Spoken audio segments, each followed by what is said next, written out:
हरे कृष्णा। मार्गशीर्ष मास की कृष्ण पक्ष की एकादशी तिथि को उत्पन्ना एकादशी के नाम से जाना जाता है। इस दिन व्रत रखने से सभी मनोवांछित फलों की प्राप्ति होती है, घर में सुख समृद्धि आती है और मन भी निर्मल होता है।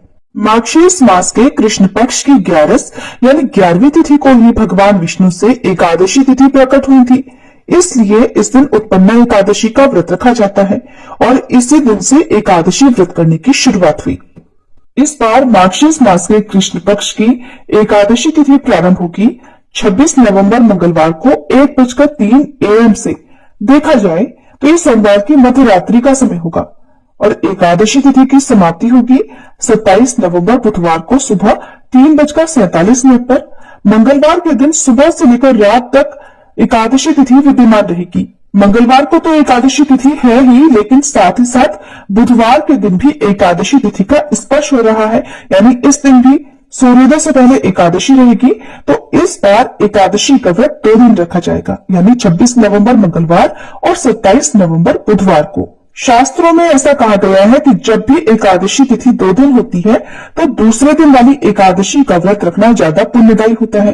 अब यहाँ पर आपकी इच्छा और आपकी श्रद्धा पर निर्भर करता है कि आप किस दिन उपवास रखना चाहते हैं। अगर मेरी बात करें तो आपको 27 नवंबर बुधवार को ही एकादशी का व्रत रखना चाहिए, लेकिन फिर भी बहुत से लोग एक दिन पहले वाली एकादशी में ही व्रत रख लेते हैं, तो आपको दोनों ही दिन के पारण मुहूर्त के बारे में भी बताएंगे। 26 नवंबर मंगलवार को ब्रह्म मुहूर्त सुबह 5:16 से 6:04 तक रहेगा। अभिजीत मुहूर्त सुबह 11:52 से दोपहर 12:35 तक रहेगा। प्रीति योग, जो कि बहुत ही शुभ योग है, प्रीति योग और आयुष्मान योग में कोई पूजा की जाए, कोई उपाय किया जाए तो वो अवश्य फलित होता है। प्रीति योग दोपहर 2:13 तक रहेगा और उसके बाद में आयुष्मान योग सारा दिन रहने वाला है। प्रातःकाल पूजा का मुहूर्त रहेगा सुबह 5:32 से 6:53 तक।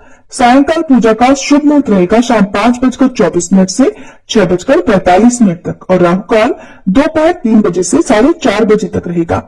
द्वादशी तिथि प्रारंभ होगी 27 नवंबर बुधवार को सुबह 3:48 से और समाप्त होगी 28 नवंबर गुरुवार को सुबह 6:24 पर।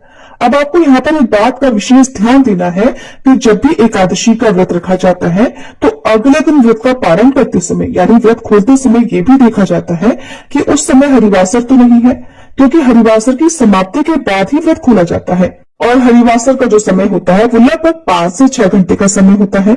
द्वादशी तिथि लगते ही द्वादशी तिथि के साथ साथ हरिवासर का समय भी शुरू हो जाता है। इस समय भूले से भी व्रत नहीं खोलना चाहिए। और बुधवार को इस बार सर्वार्थ स्थिति योग बन रहा है। सूर्योदय होगा इस दिन सुबह 6:53 पर, सूर्यास्त शाम 5:36 पर। ब्रह्म मुहूर्त सुबह 5:16 से 6:04 तक रहेगा। आयुष्मान योग दोपहर 3:13 तक रहेगा और बाद में सौभाग्य योग सारा दिन रहेगा। हस्त नक्षत्र सुबह 4:34 तक और बाद में पूरा दिन चित्रा नक्षत्र रहेगा। बहुत ही शुभ दिन रहने वाला है। आपकी पूजा, आपका व्रत अवश्य फलित होगा। राहु काल दोपहर 12 बजे से 1:30 बजे तक रहेगा।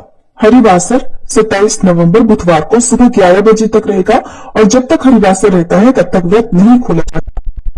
तो जो लोग 27 नवंबर बुधवार को एकादशी का व्रत खोलेंगे वो हरिवासर के समय भगवान की पूजा कर सकते हैं, भोग लगा सकते हैं और दान दे सकते हैं, लेकिन शुभ मुहूर्त में ही आपको व्रत खोलना होगा।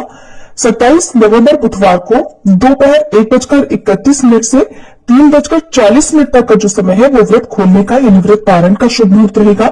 इसी समय आपको अन्न ग्रहण करना है।